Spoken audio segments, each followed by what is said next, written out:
오늘도 영상으로 대면으로 예배한 여러분을 사랑하고 축복합니다. 다 같이 인사하겠습니다. 당신은 소중한 분이십니다. 당신은 소중한. 하나님께서 인간에게 허락하신 것이 얼마나 많은지 모릅니다. 하나님께서 인간을 기가 막히게 만드셨습니다. 지금도 보면 예술가들이 예술 활동, 창작 활동을 하는 것을 보면 놀랍습니다. 어떻게 저런 작품을 만들까?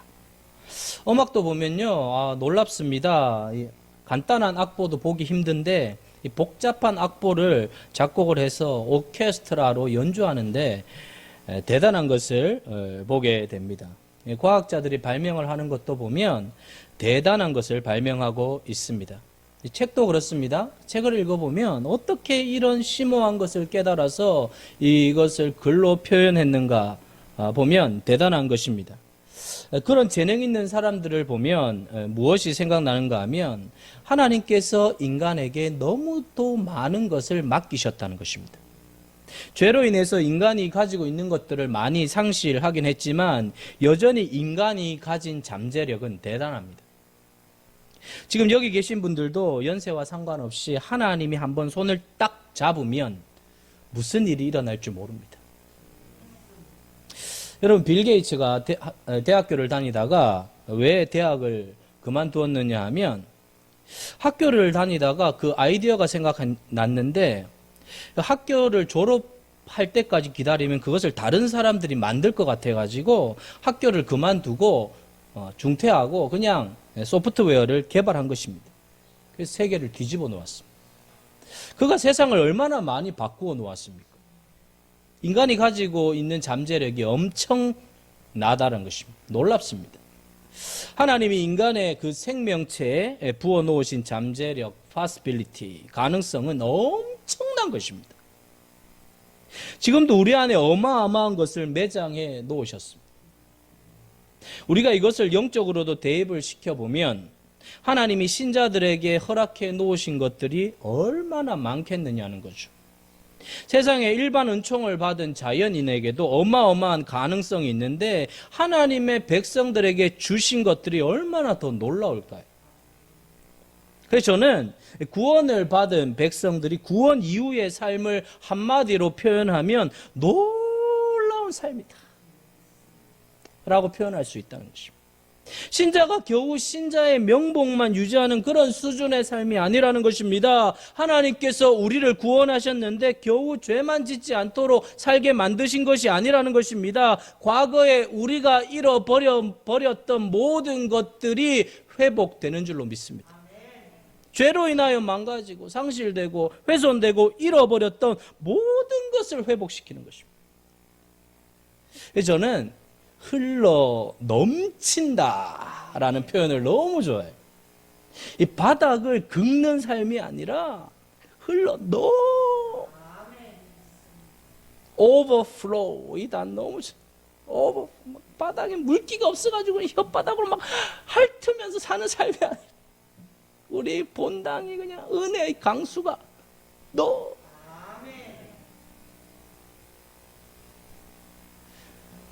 치는 역사가 일어나요. 사랑하는 성도 여러분, 하나님께서 우리를 구원하셨습니다. 그리고 나서 우리를 걸작품으로 만드셨죠. 에베소서 2장 10절입니다. 에베소서 2장 10절 같이 읽게 시작. 우리는 그가 만드신 바라 그리스도 예수 안에서 선한 일을 위하여 지으심을 받은 자. 이 일은 하나님이 전에 예비하사 우리로 그 가운데서 행하게 하려 하심이라. 하나님께서 우리를 그가 만드셨다. 걸작품으로 만드셨다는 것. 이 망가진 우리를 예수 그리스도를 통하여 우리에게 구원을 주시고 하나님의 위대한 걸작품들로 회복시켜 주셔서 이제 우리를 통하여 하나님의 영광을 아낌없이 드러내도록 만드셨다.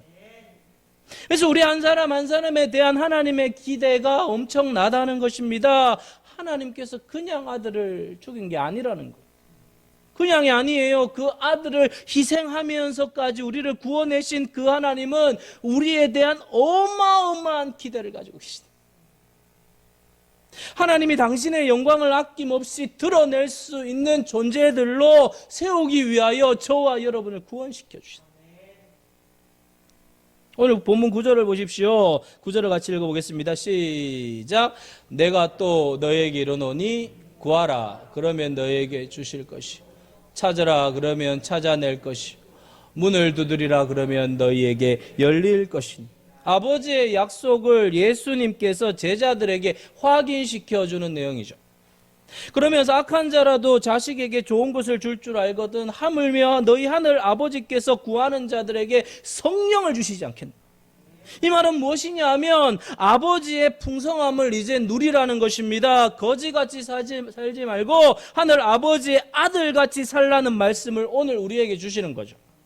구하라 주실 것이요, 찾으면 찾아낼 것이요, 두드리면 열릴 것이기 때문에 가만히 있지 말고 구하라는 것입니다. 찾으라는 거예요. 그러면 아버지께서 반드시 주실 것인데 그 주시는 선물이 무엇이냐? 그 선물은 성령을 주신다. 좋은 것을 누가복음은 아주 뚜렷하게 답을 해주고 있습니다. 성령이라는 것입니다. 하나님께서 우리에게 주실 것 중에 가장 좋은 것이 무엇이냐? 성령이라는 것입니다. 신자가 얻은 최고의 선물이 무엇이냐? 성령이라는 것입니다.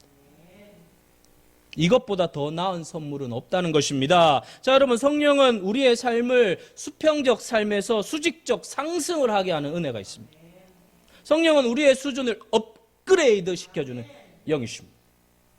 사랑하는 성도 여러분, 성령으로 기름 부으사, 이것은 무엇입니까? 특별하게 쓰임 받는다는 것입니다. 성령께서 기름 부으시면 특별한 사건이 일어난다는 것입니다. 그러니까 신적 경험을 하는 것입니다. 하늘의 힘이 땅에 임하는 사건이 벌어지는 것입니다. 기름 부으심이란 하나님의 특별한 임재를 말하는 것이죠. 하나님이 나와 함께 하신다는 것을 내가 뚜렷하게 느낄 수 있다는 것입니다. 그래서 하나님께서 나를 통하여 무엇인가를 행하는 것을 온몸으로 내가 경험하게 되죠. 여러분, 구약 성경을 보면 특정한 사람들에게만 이런 일이 일어났습니다. 그러나 신약의 시대는 달라졌다는 것입니다. 성령의 기름 부으심은 모든 사람들에게 열려졌습니다. 부분적으로 특수한 사람에게만 임하는 것이 아니라 모든 사람에게 임하는 것입니다. 하나님은 이제 누구를 통해서든지 놀라운 일을 이젠 행하실 수 있다는 거죠. 성령의 기름 부으심을 이제는 아끼지 않겠다는 것입니다. 사도행전 2장에 베드로가 성령을 받고 요엘 선지자의 예언을 인용합니다. 그러면서 말세에 어떤 일이 일어난다고요? 주의 영을 모든 남종과 여종에게 내가 내 영을 부어주리니. 내가 내 영을 부어주리니. 여러분, 기름 부으심이 일어나면 결정적인 차이가 일어난다는 것입니다. 요엘 선지자의 예언이 교회에 그대로 이루어진 것입니다. 사도행전의 교회는 아무것도 없었어요. 웅장한 건물이 없었습니다. 무슨 인테리어가 있는 것도 아니었습니다. 훌륭한 찬양팀 있는 것도 아니, 무슨 특별한 프로그램이 있는 것도 아니고, 유명 인사가 있는 것도 아니고, 잘난 사람이 있는 것도 아니고, 별다른 조직이 있는 것도 아니고, nothing! 아무것도 없었어요.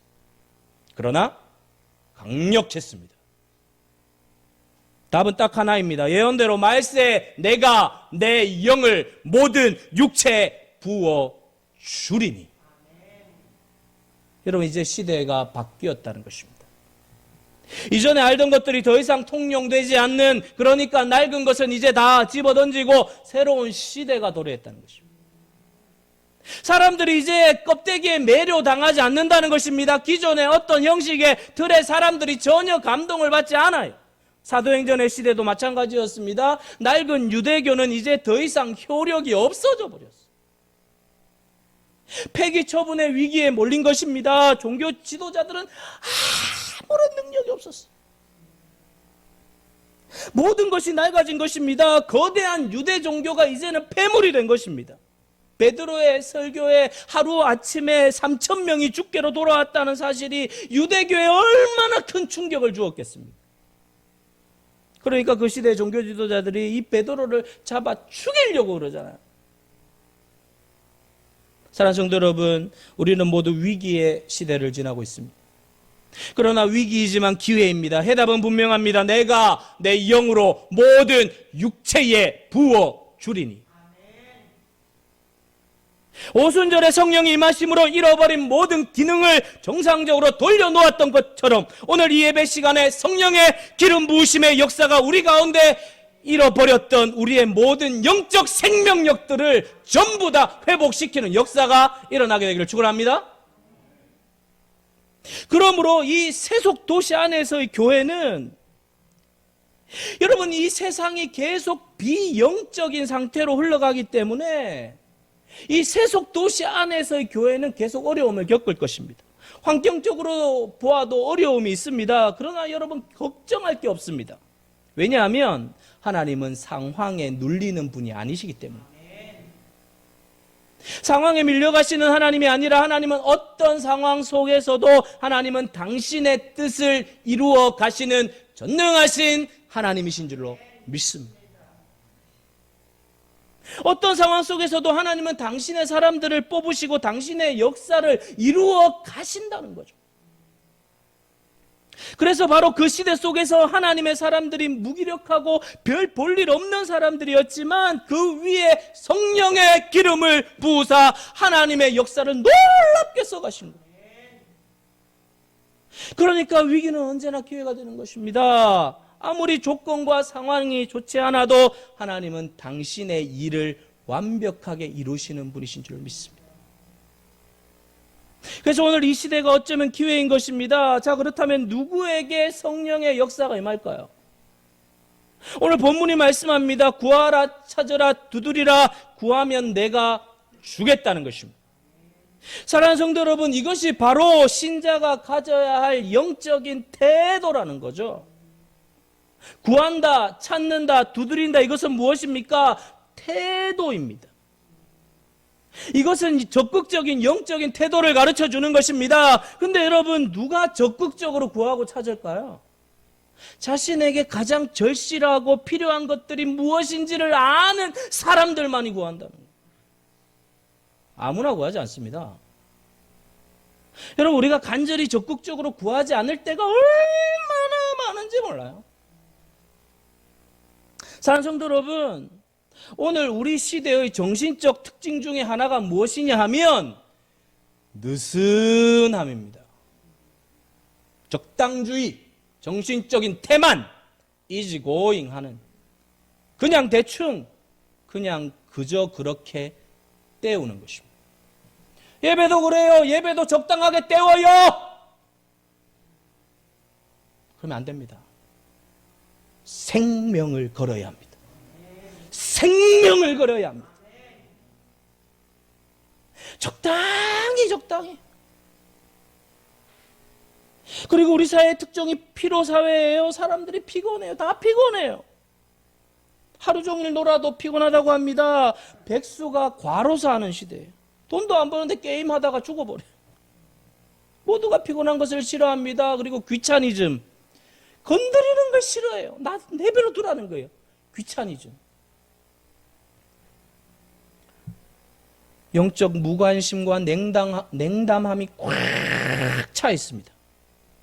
여러분, 또 우리 사회 안에 있는 정신이 무엇인 줄 아십니까? 안전한 삶이죠. 누구나 안정된 삶을 원하는 것입니다. 왜 돈을 버나요? 왜 열심히 일을 하나요? 안정된 삶을 살기 위해서. 불안정한 삶을 견디지를 못하는 것입니다. 무엇인가 자꾸 쌓아놓는 이유는 무엇입니까? 안정된 삶이 소망이죠. 안정된 삶을 성공이라고 말하는 것입니다. 안정된 삶을 추구하는 사람은 언제나 안정된 삶에 숨어 있습니다.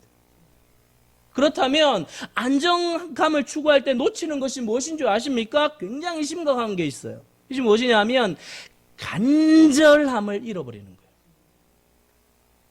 사랑하는 성도 여러분, 언제 간절해지죠?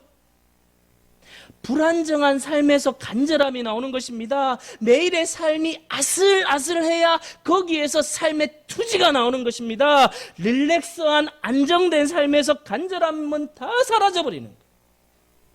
사랑하는 여러분, 우리가 추구하는 안정된 삶이 얼마나 영적으로는 위험해지는가를 알아야 된다. 간절함이 터져 나올 수 있는 것은 아슬아슬한 것입니다. 여러분, 왜 사람들이 깊은 기도 속으로 들어가지 못할까요? 왜 헉헉대죠? 간절함이 다 사라져 버렸기 때문이에요.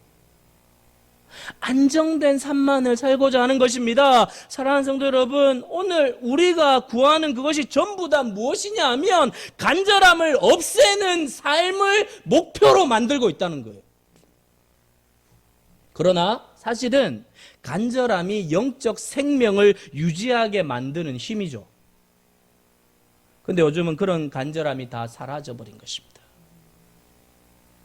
사랑하는 성도 여러분, 구하라, 찾으라, 두드리라는 말은 절실함에서 나온 말이에요.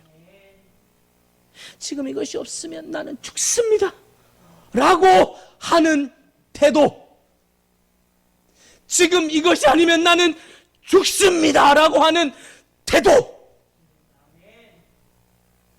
저는 저의 사역의 목회의 목표가 이 간절함이 회복되는 거예요. 간절해져야 돼요. 여러분, 간절해져야 돼요. 이 구한다라고 하는 이 동사는 강력한 단어입니다. 갈망하는 거예요. 갈망하는 거예요. 갈망하는 거예요. 그분을 갈망하는 거예요. 두들기고 있다는 것은 굉장히 비장하고 결연하고 간절한 태도를 말하는 거죠. 여러분, 영적 생활에서 이것이 빠져버린 사람은 느슨합니다. 느슨. 초등학교 때 이제 고무줄 놀이 하잖아요, 여자애들이. 고무줄 많이 끊어버렸어요. 끊었어요. 끊으면서 놀았어요. 근데 고무줄이 어떻게 하면 이렇게 팽팽하게 당겨가지고 이렇게 간질간질 고무줄 할 때 이렇게 탁 끊겨요. 근데 뭐 느슨하게 늘어져 있으면요, 이게 해도 끊어지지도 않아. 팽팽하게 있는 고무줄은 탁 떼면 탁 끊어져요. 신앙생활이 탱탱하게 늘어져 있는 고무줄이에요.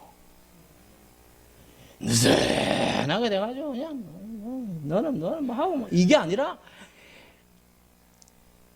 팽팽하게 영적 긴장감을 가지고 절박한 마음을 가지고 예배하고 기도하고 나가는 것입니다.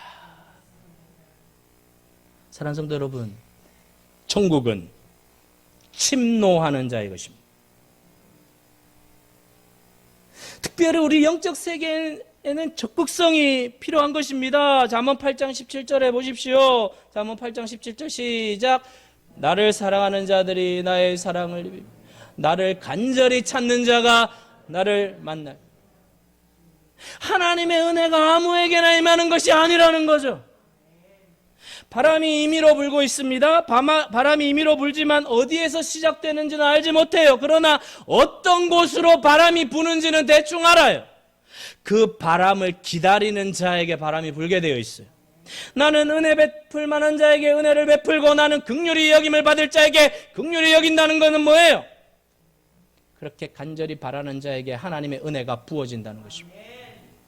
예수님도 마찬가지 아닙니까? 병자들을 만날 때 항상 묻습니다. 내가 너에게 무엇을 해주기를 원하느냐? 네가 정말 원하는 것이 무엇인지 너의 입으로 말하라는 것입니다. 우리 안에 내면의 태도를 확인하는 거죠. 하나님께서 그냥 주시지 않아요. 두드리라는 것입니다. 우리에게 간절함이 빠지면 그 다음부터 무엇이 찾아오는지 아십니까? 영적인 권태가 찾아옵니다. 영적인 권태는 너무 쉽게 찾아오죠. 이 권태라는 것은 가만히 있어도 찾아와요. 영적인 간절함이 없을 때 영적 권태에 사로잡힙니다. 권태의 영은 구하지 않아도 너무 쉽게 나를 덮어버려요. 이것이 참으로 무서운 거죠. 여러분, 서서히 밀고 들어와 모든 것을 잠식시켜버립니다.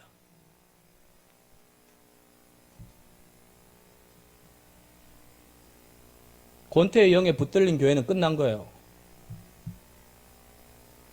자, 그런 교회 많이 봤어요. 권태의 영에 붙들려서 모든 성도들이 다 잠식되어 버렸어요. 근데 아무도 깨어나려고 하지 않아요. 누구 하나 몰라요. 그대로 그냥 흘러가는 거예요.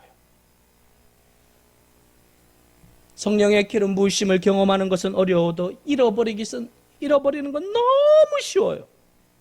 그래서 우리가 한순간에 영적 권태에 빠질 수 있다는 것입니다.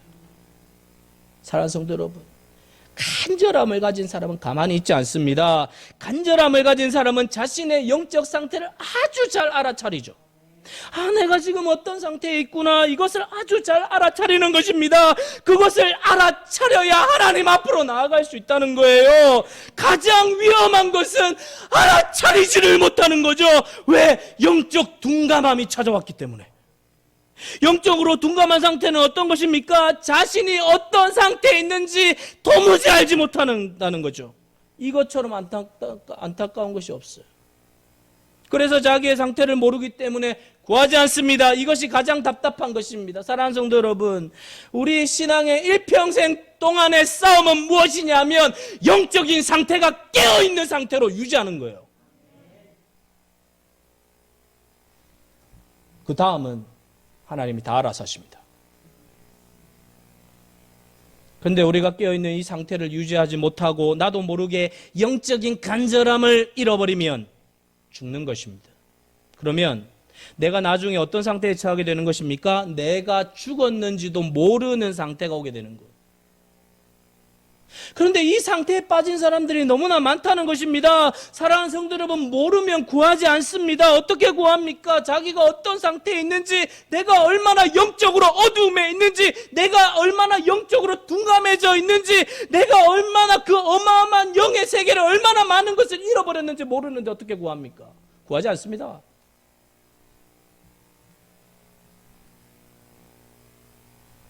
그냥 대충 하는 것입니다.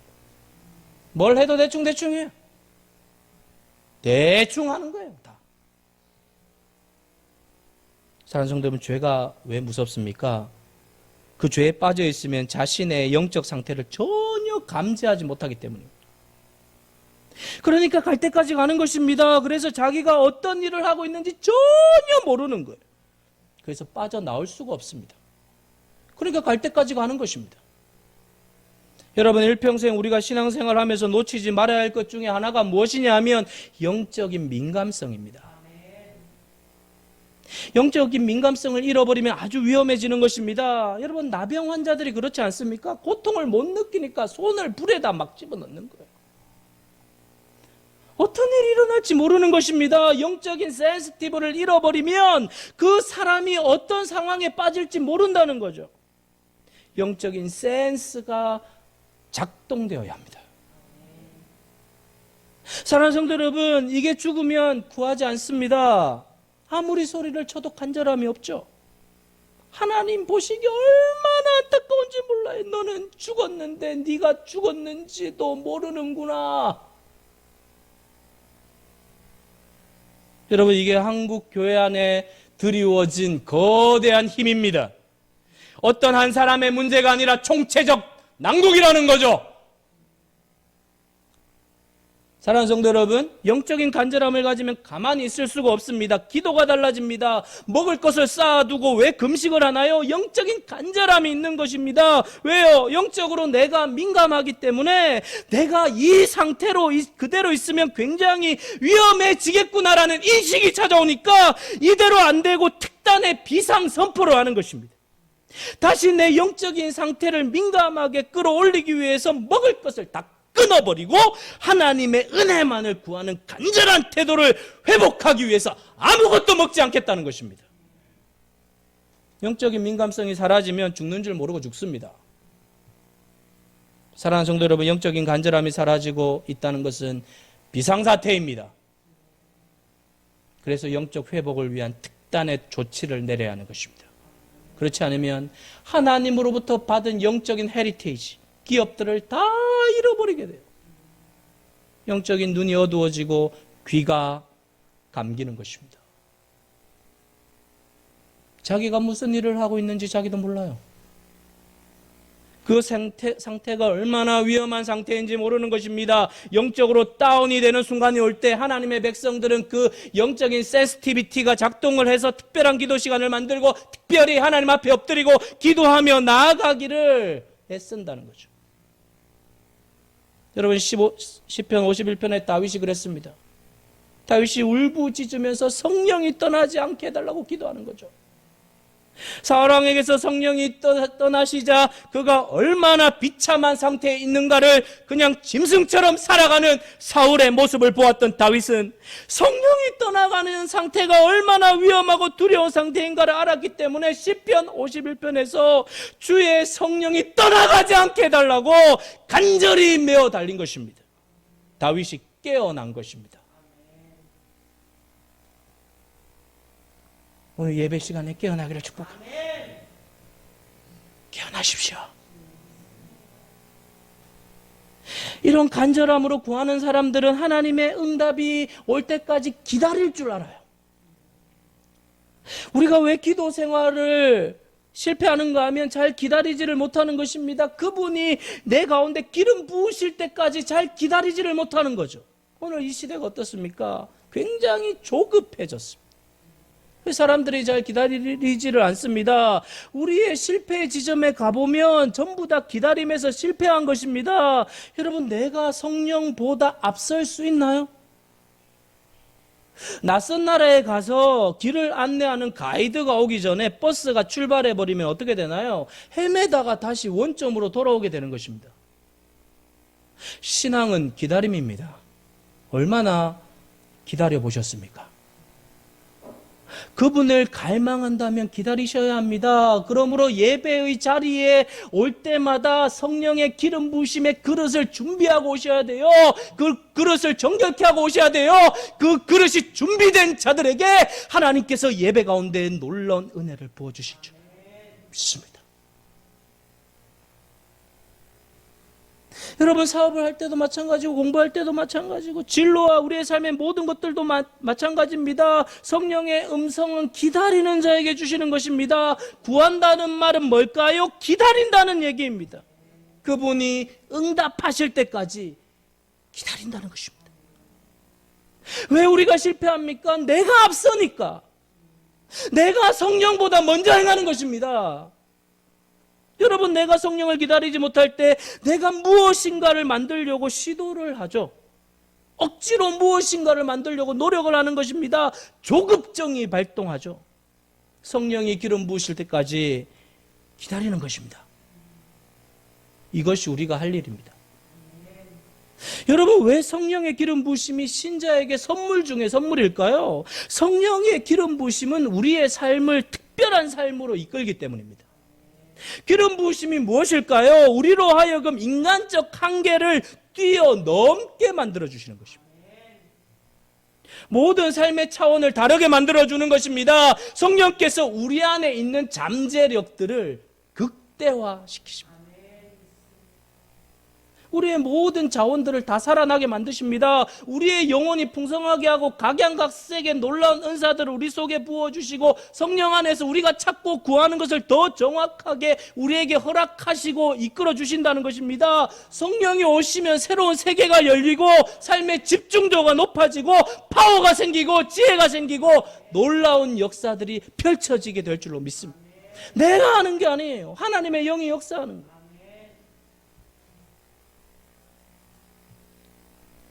이번 주 이제 토요일 날 우리 권사님 딸 결혼하잖아요. 이제 보니까 영상으로 막 이렇게 한다고 했는데 풀렸어요. 이제 250명 다 가도 돼요. 할렐루야. 저는 하나님께서 열어주셨다고 생각해요. 생각해보세요. 한 주 늦게 풀렸으면 결혼식 끝나고 풀리면 얼마나 배 아파요. 다 갈 수 있어요. 권사님 난 기도 많이 하셔서 그런 것 같아요. 하나님이 앞서 당기셔서 우리 성도들 다 와서 그 결혼식이 축제가 되도록.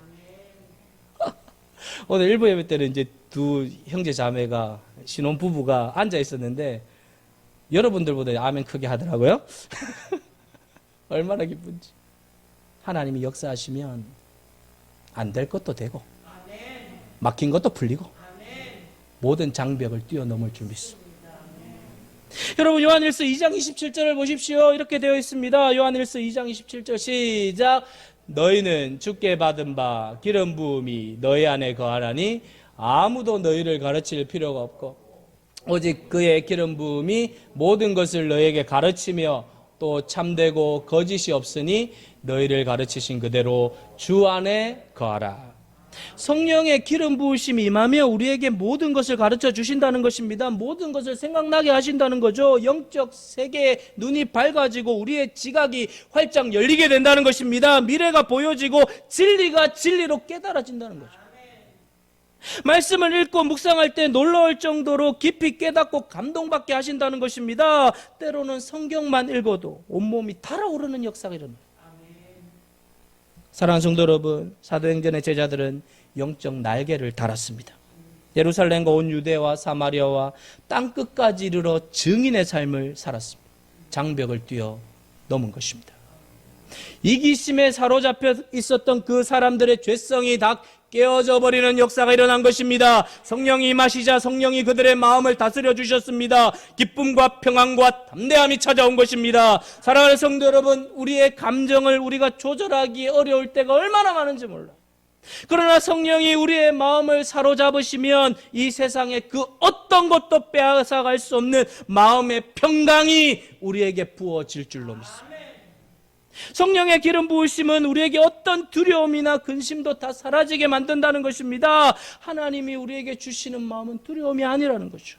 어려움이 찾아와도 그 어려움보다 하나님께서 주시는 더 큰 하나님의 평안이 있기 때문에 성령은 우리의 삶의 모든 것에 막대한 영향을 미치는 강력한 영이신 줄로 믿습니다.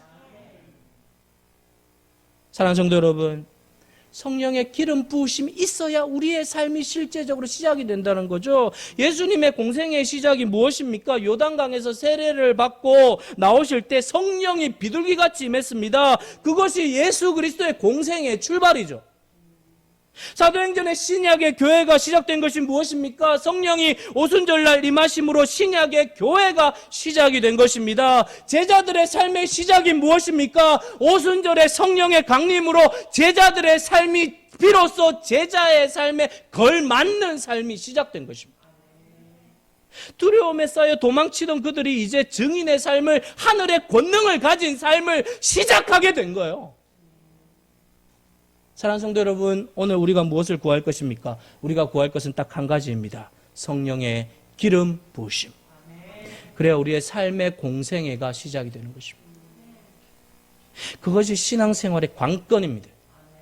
사랑하는 성도 여러분, 사무엘이 다윗 왕에게 왕으로 기름을 붓습니다. 그 이새의 집에 가서 다윗에게 기름을 부을 때 사무엘만이 알고 있었던 사실이 있습니다. 그것이 무엇입니까? 다윗에게 기름을 붓는 순간 사울 왕의 시대가 끝났다는 것을 그는 알았습니다. 그런데 사울은 그것을 모르는 것입니다. 왕으로 있으니까. 그러나 그는 이미 끝났습니다. 언제 사무엘이 다윗 위에 기름을 붓는 순간 역사의 초기 방향을 바꾼 것입니다. 이스라엘 백성도 아무도 몰랐어요. 그러나 한 사람은 알고 있습니다. 사무엘. 하나님이 다윗에게 기름을 붓는 순간, 그 순간 역사의 무대가 옮겨지는 것입니다. 기름 부으심이 이렇게 중요해요. 이미 기름 붓는 그 사건을 통하여 다윗은 이미 이스라엘의 왕이 된 것입니다. 하나님께서 그를 왕으로 세우신 것입니다. 사랑하는 성도 여러분, 하나님이 나를 사용하신다는 증거가 무엇입니까? 기름 부으심입니다. 오늘날 이 시대의 비극은 무엇입니까? 내가 기름 부음을 받은 사람인지 아닌지조차도 모르고 신자들이 살아가는 사람들이 너무나 많다는 거예요. 기름 부으심이 뭐가 뭔지 아무것도 모르고 그냥 교회만 왔다 갔다 하는 거예요.